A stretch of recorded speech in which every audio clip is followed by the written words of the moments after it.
On the cold and dusty planet Tarun, life was hard. The sky was always gray, and the ground was dry like old bones. Alien cities floated above the ground, full of strange lights and tall buildings. But under those flying cities lived the forgotten ones, poor people, unwanted by aliens. In a broken shelter near the old mines lived Mira, a widow. She was half human and half Tarunian. Her face had soft human features, but her eyes glowed faint blue, like the aliens. Most aliens hated her. To them, Mira was a mistake, a child of two worlds, belonging to none. Myra's husband had died 2 years ago in a mining accident. Since then, she worked small jobs, cleaning, carrying trash, anything for money. But now, even those jobs were gone. Her 8-year-old son, Tariq, was very sick. He had a cough that never stopped, and his skin had turned pale. Mira had no money left for medicine. Every morning, she walked for hours, begging for work. But nobody wanted to hire a human widow. One morning, Mira stood in line at the labor center. An alien officer looked at her file and said coldly, "You're half human, no job for you, go home." Mira didn't argue. She was used to this. As she walked back, she passed rich alien shops with bright lights and sweet smells. Inside, alien women wore gold robes holding their children. Mira thought of Tariq lying alone in their cold bed. That night, a sandstorm hit Tarun. Wind howled like a crying ghost. Mira sat close to Tariq, covering him with an old blanket. Suddenly, the sky flashed. A bright fireball shot across the clouds, falling fast toward the hills. Boom! A loud crash shook the ground. Mira looked out and saw smoke rising from behind the mining ridge. Curious and scared, she wrapped herself in her long coat and ran outside. No one else dared to go out in the storm, but Mira had nothing to lose. She followed the smoke through the old paths she once walked with her husband. The air was full of dust and sparks. Finally, she reached a large crater. In the center was a small pod, metal, burned, and still hot. It had Earth symbols on it. Mira's heart raced. A human pod? Here? Carefully she stepped closer. The pod's door was half open. Inside, someone moved. It was a man, wearing a damaged Earth soldier suit. Blood ran down his forehead. He looked up, weak and confused. "Help," he whispered. Mira froze. If the aliens found him, they would kill him. If they found her helping him, they would kill both of them. But she saw something in his eyes. Not fear, not anger, just pain. Just like the pain she saw in Tariq's eyes every night. Without thinking, she reached out and pulled the man out of the pod. He was heavy and hurt. Mira used all her strength to drag him back through the hills. Through the storm, back to her shelter. Inside, Tariq sat up, confused. "Who's that?" he asked. Mira placed the man on the floor. "He's lost. He needs help." She used old towels to clean his wounds and gave him a small drop of water. The last she had. Tariq watched her silently. "He's from Earth?" Mira nodded. "Yes. A real human." The man coughed and opened his eyes again. "Where am I?" "You're on Tarun," Mira said. "You crashed." The man stared at her glowing eyes. You're not fully alien." "No," she replied. "I'm half human, like my son." He looked at the boy, then at the poor shelter around him. "Why are you helping me?" Mira didn't answer. Instead, she whispered, "Because no one helped me when I needed it." Outside, the wind began to calm, but danger was not over. High above, alien patrol ships moved across the sky. Their scanners were strong. If they detected human life signs, soldiers would come. Mira stood near the door, watching the skies. She didn't know who this man was. She didn't know why he came here. But deep inside, something told her. Her life was about to change. *4. The first time in years, Mira didn't sleep. The stranger from Earth lay unconscious on her floor. His suit was torn, his arm bruised, and he breathed like someone running from death. Outside, alien patrol drones hummed in the sky, their scanners glowing blue, sweeping across the broken village roofs. One wrong signal, and they would come crashing down. Mira sat by the small heater, staring at the man. She didn't even know his name, but she had risked everything to bring him here. Am I foolish? She whispered to herself. Or just too human? Her son, Tariq, coughed in the corner.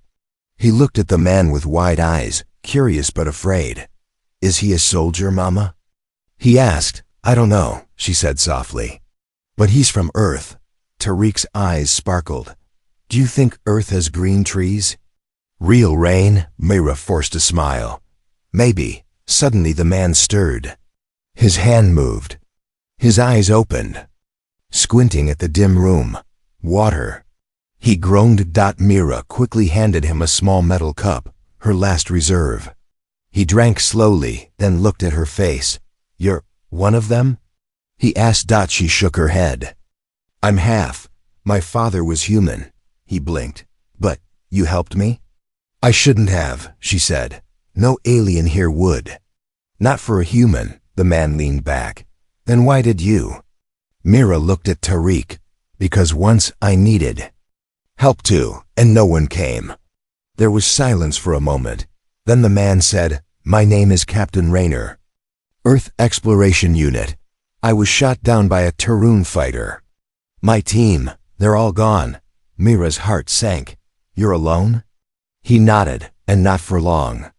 If your patrols scan me, they'll find this place. She stood up. Then, we keep you hidden. You need rest. Raynor looked around. You live like this? It's the only way, Mira said. Aliens don't hire humans. They fear us, or they hate us. He frowned. You work? Not anymore, she said. No one wants to touch a half-human widow. He watched her move, calm but tired. Every step told a story of hunger and loss. You risked your son's life for me, he said. Mira looked at him, her voice steady. I risked it long ago, just by being his mother. That night, Mira kept Raynor hidden in the back room, under old mining blankets. When drones passed, she turned off all lights and held Tariq close. Each beep from the sky sounded like death knocking. Days passed. Raynor grew stronger. His wounds healed slowly, and Mira fed him bits of dry food she would have saved for Tariq. One afternoon, as Raynor looked out through a crack in the wall, he saw something strange. Is that a labor ship? He asked. Mira nodded. They collect refugees every month. Promise them work. But they vanish. Raynor's face darkened. Slave ships. She said nothing. But her eyes told him he was right. Later that night, Raynor sat with Tariq, showing him a small digital map from his suit. This is Earth, he said. Our skies are blue, our trees are tall. Tariq's face lit up. Can we go there? Raynor smiled sadly. I don't even know if I can go back. Mira listened from the corner. She wanted to believe in Earth, but hope was dangerous. Suddenly, the power flickered. Then a loud thud came from outside. Someone knocked on the metal door. Raynor stood. Mira grabbed her rusty pipe. Her hands shook. Stay back, she told Raynor. She opened the door slowly. A tall alien stood outside. Skin like glass, eyes like fire. A local enforcer. I heard something crash days ago, he said. Any signs of movement? Mira lowered her eyes. No, sir. Just sand and wind. The alien looked past her, eyes scanning the small shelter. He stepped inside. Raynor held his breath in the shadows, one hand on his stun dash blade. The alien's eyes paused at the back room. What's there? He asked. Old junk. Mining tools, Mira replied quickly. The alien stepped forward, then stopped. He smelled the air. You've been burning medical bandages, he said. Mira didn't blink. For my son, his fever. The alien sniffed again, growled, and turned away. Be careful, half-blood, he said coldly.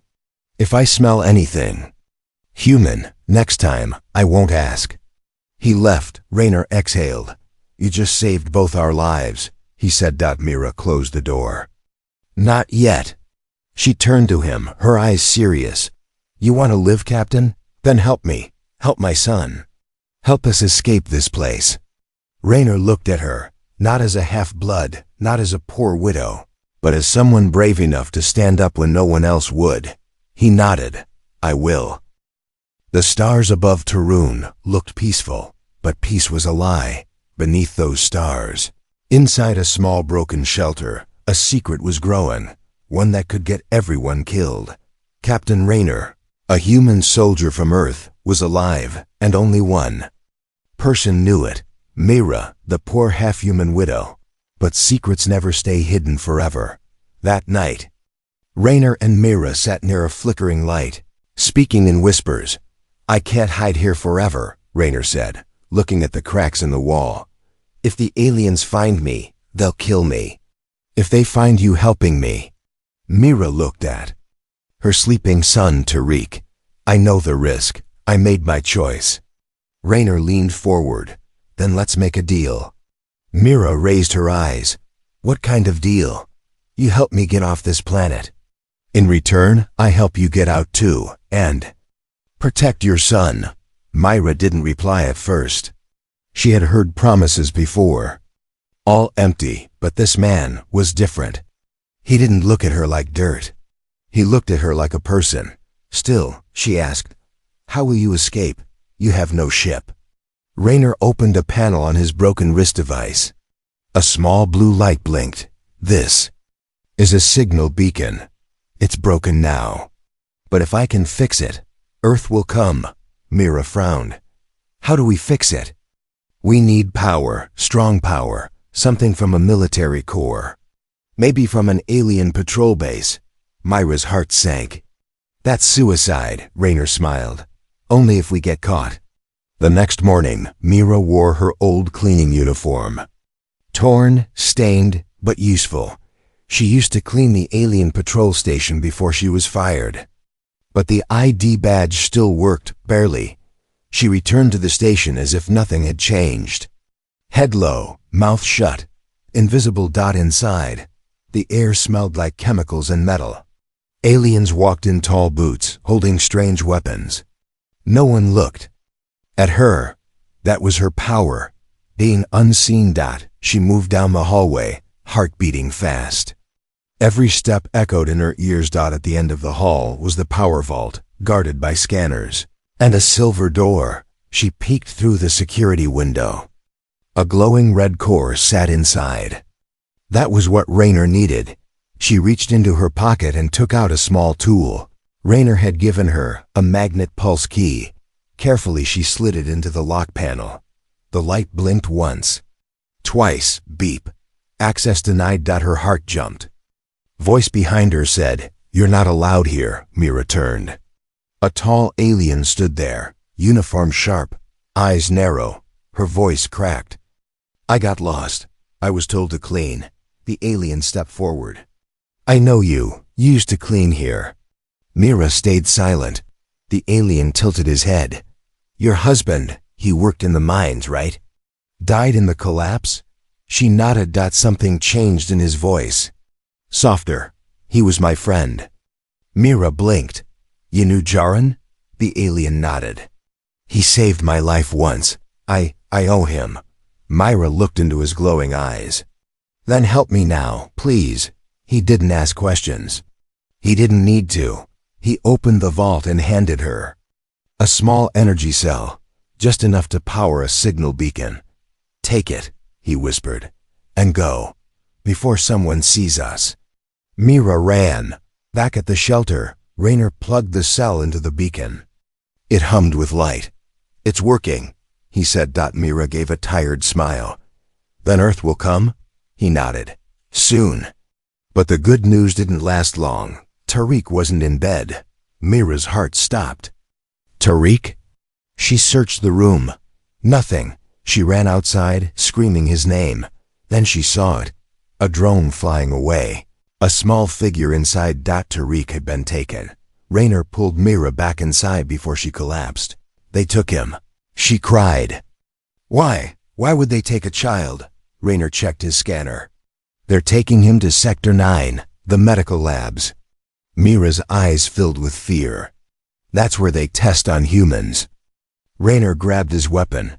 Then we go get him. But how? She asked. It's a fortress. Raynor looked at her, his face cold and ready. You saved me, Mira. Now I save your son. The air on Tarun had never felt this cold. Not because of the weather, but because Tariq was gone. Inside the dim shelter, silence hung like smoke. Mira stood still, staring at the empty bed where her son once slept. One blanket, one small pillow, and a hollow space where her world used to be. Raynor watched her from across the room. He had seen war, blood, and death. But this, a mother's silent grief, it hit deeper than any battlefield. Then Mira whispered something. Not to him, not to the room, but to herself. I'm not losing him too. She turned, eyes burning with a fire Raynor had never seen. We go tonight. Raynor nodded. They had no army, no ship, no weapons worth naming, but they had something stronger. Nothing left to lose. Sector 9 was where the aliens kept their darkest secrets. A giant silver facility built into the side of a canyon. No windows, no noise. Only one entrance and hundreds of guards. Raynor had seen facilities like this before. Back on Earth, they were called ghost labs, places where prisoners entered and never came out. Mira and Raynor sat in the shadows outside the canyon ridge. He pulled out a hand-drawn map, made from stolen files and old memories. There's a waste tunnel, he whispered. Small, filthy, but unguarded. It leads near the test chambers. Mira looked at the map, her hands shaking slightly. That's how we go in. Raynor looked at her. Are you sure? You've already done enough. She stared at the canyon. Ahead, until my son is in my arms, I'm not done. They moved at nightfall. Mira led the way, crawling through the old mining paths only locals knew. Dust rose with every step, and the stars above blinked like silent watchers. They reached the tunnel, a black hole in the ground, half covered with rusted metal bars. Raynor ripped them open with his tool. The smell inside was awful, like chemicals. And rot. Mira didn't flinch. She had cleaned worse. Inside the tunnel, time felt strange. Minutes passed like hours. The walls were tight, the air wet and thick. Raynor moved ahead, listening for sounds. Suddenly, he stopped. Footsteps. Mira froze. Behind him, a patrol, 2 alien guards, talking in low voices, passed near a vent above. Raynor held Mira's hand tightly, signaling silence.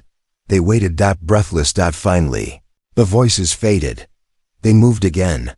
They reached the end of the tunnel, leading to a small maintenance room. Wires hung from the ceiling. Flickering lights buzzed like insects. Raynor checked the map again. 1 floor up, he said. Lab Chamber 3B. That's where they took children. Mira's voice was cold. Let's finish this. Raynor handed her a stun pulse, small, weak, but enough to knock out 1 guard. You ever used one? Mira gripped it. I've never had a reason. Now you do. They climbed into the upper hallways. Every corner was danger. Every shadow could be death. They passed a glass window and saw a room full of small beds and machines, but it was empty. Mira's heart dropped. Suddenly, a faint cough echoed from behind a metal door. Tariq. She rushed toward it, but a red light flashed. Locked. Raynor tried hacking the panel. It needs a keycard. Footsteps approached. 2 guards. Mira hid behind the wall. Raynor stepped into view and pretended to limp. The guards stopped. Who are you? Raynor didn't speak. He raised his arm and fired the stun blast. 1 guard dropped. Mira leaped out, shocking the second with her pulse. Both hit the floor. Raynor grabbed the keycard. The door opened. Inside, in a small cage, Tariq sat with wide eyes. Mama! He cried. Mira dropped to her knees, hugging him tightly, tears falling. "Freely, I'm here, baby, I'm here." Raynor watched quietly. This was what they were fighting for. Not planets. Not politics. Family. Suddenly, alarms blared. Red lights flashed across the hall. Raynor grabbed Mira's arm. "We have 3 minutes before they seal this level." They ran. Tariq in Mira's arms, Raynor firing at cameras. They dove back into the tunnel, chased by loud sirens and heavy boots. The tunnel shook behind them, doors locking, walls collapsing. They kept running, kept surviving. Hours later, back in the dark shelter, they sat in silence. Tariq slept between them, safe again. Mira looked at Raynor. "Thank you," Raynor smiled faintly. "We're not done yet." "Earth needs proof of what?" "They're doing here," Mira nodded. "Then let's show them everything." Silence, not the peaceful kind. The kind after the storm, heavy, unsure, waiting for the next blow. Mira sat in the corner of the shelter, staring at her hands. They were shaking, still covered in dust and blood from Sector 9. Her son, Tariq, slept quietly in her lap, his tiny chest rising and falling. They had escaped the lab, but the price? It was still coming. Across from her, Captain Raynor checked his beacon. The Earth signal was faint but alive, pulsing once every 10 seconds, like a heartbeat in the dark. "We made too much noise," Raynor said quietly. "They'll come. Soon." Mira didn't look up. "Let them come. I'm not hiding anymore." Raynor watched her. She wasn't the same woman who once stood in line begging for work. She had crossed the line between surviving and fighting back. The next day, they didn't run.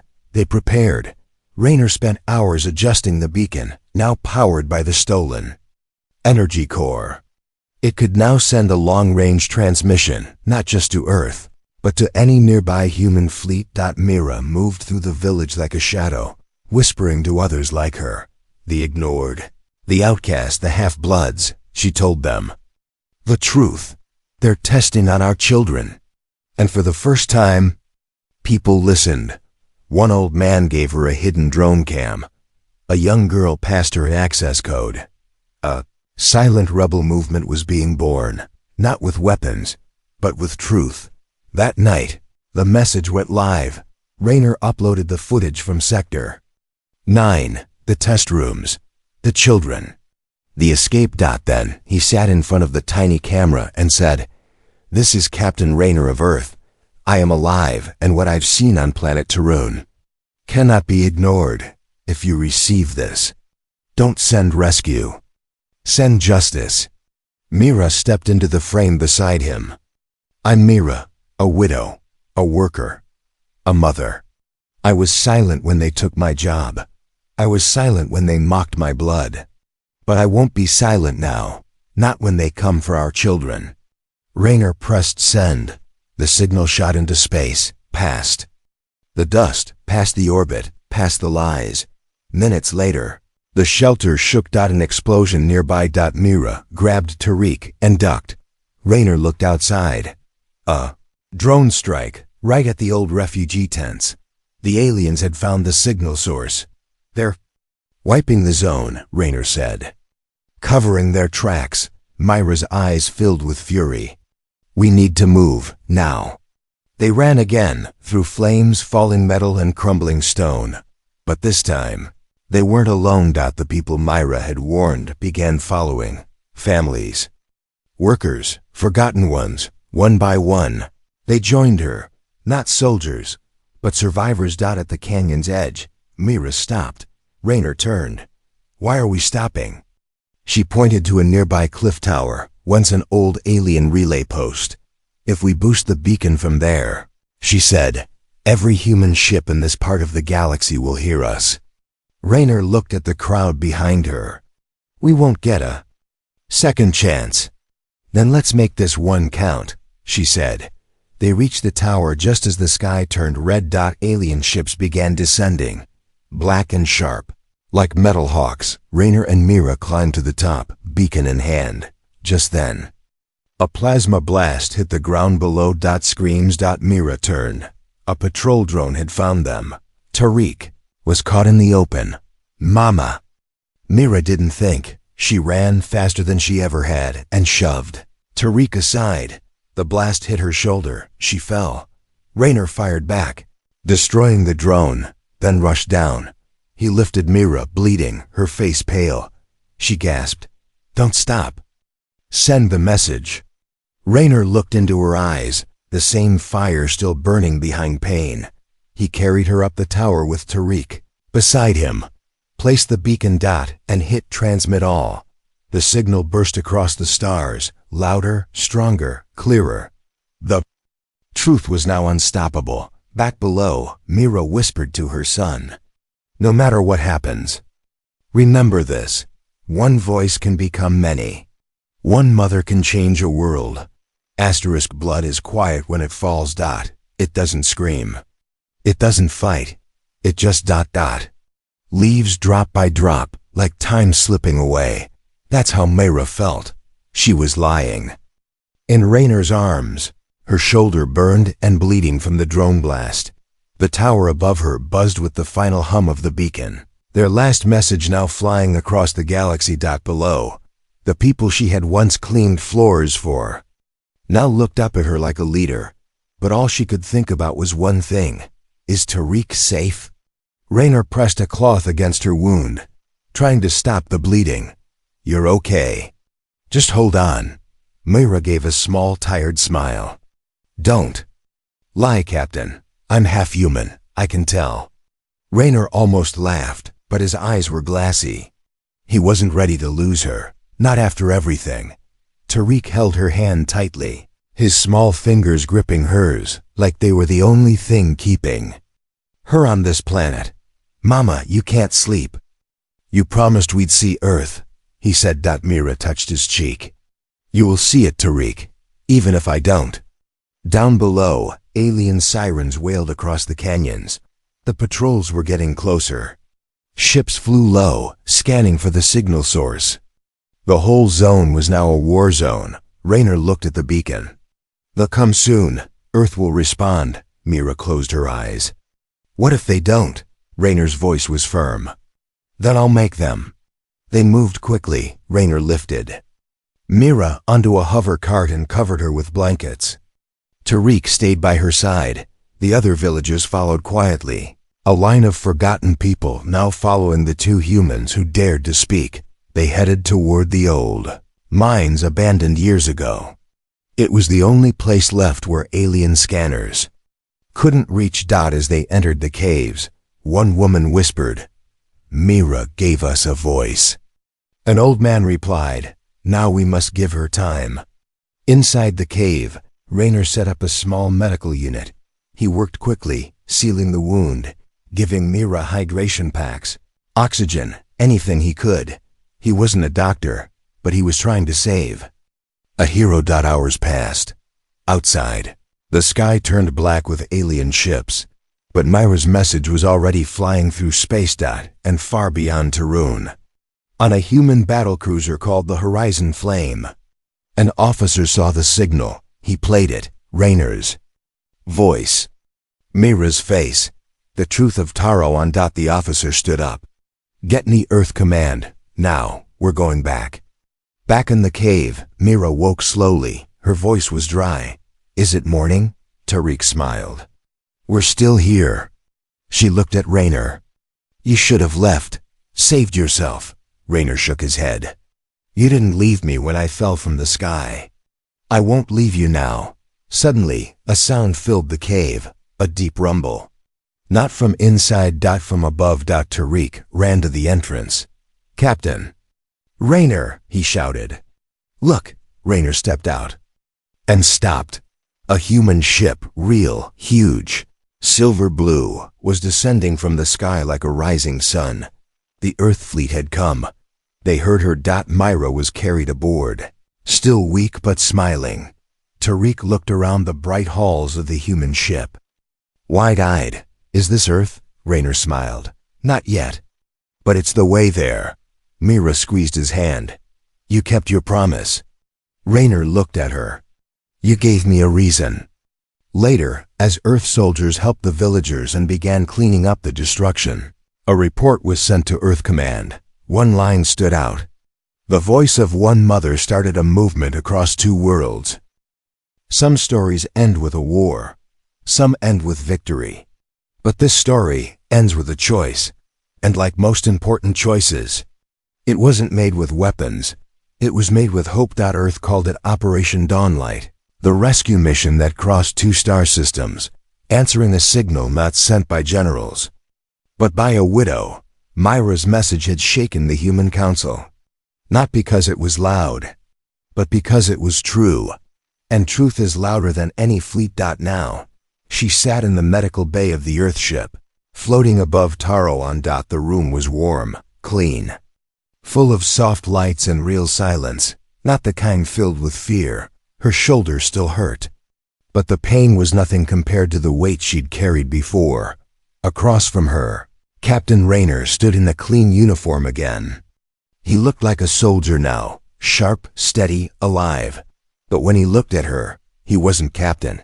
He was just Raynor, the man who fell from the sky and found something worth standing for. Mira, he said gently. Earth Command approved. The asylum papers. She blinked. So, I'm going? He nodded. You, Tariq, and every refugee that survived the lab. You're being taken to Nova Terra, one of Earth's new home colonies. Peaceful, safe, green. Mira looked down at her hands. Once, those hands had scrubbed alien floors for food. Now, they held a future. Tariq ran into the room, his eyes brighter than ever. He carried a small Earth flag. Look, Mama, he said. They said I can start school there. Mira pulled him close. She didn't cry, not because she wasn't moved, but because she had no more tears left. Only gratitude. As the ship prepared for jump, Mira stood at the observation deck. Taro hung below, brown, broken, and distant now. Raynor stood beside her. You know, he said, I came here on a mission. I thought I was here to map alien bases. She glanced at him, and he smiled faintly. Turns out, I was here to meet a mother who taught me what bravery really looks like. The ship jumped. Stars stretched. The galaxy bent. The past was behind them. Weeks passed. Nova Terra was everything Mira never believed in. Blue rivers, green fields, real skies. No patrols, no cages, no whispers behind her back. For the first time, nobody cared that she was half human. They just smiled and said, welcome. Tariq started school. He made friends, learned Earth history, drew pictures of ships and planets, and his mother holding a glowing beacon. Mira worked in a library, quiet, peaceful, filled with children's laughter and new languages. She didn't speak much of Taro but every now and then, when someone asked, she'd smile and say, it's a long story, but it started with a crash and ended with a voice. Raynor visited often. He never stayed too long. Duty called him across stars. But every visit, he brought stories, tools, and a new book for Tariq. One evening, as they watched the sun set over Nova Terra's hills, he turned to Mira. I still think about what you said in that message. Mira smiled. Which part? Raynor looked her in the eye. That you were done being silent. She nodded. I still am. Raynor handed her a small device, a recording tool. What's this? She asked. He grinned. Your story. People want to hear it. Not just Earth, colonies, students, future leaders. They should know how it really happened. Mira looked at the tool, then at the stars. Then she pressed record. My name is Mira. I was born between two worlds. I lost my husband to a mine. I nearly lost my son to silence. But I found a human who listened, and I found my voice. One mother, one soldier, one message. That's how a world changed. Not with war, but with truth.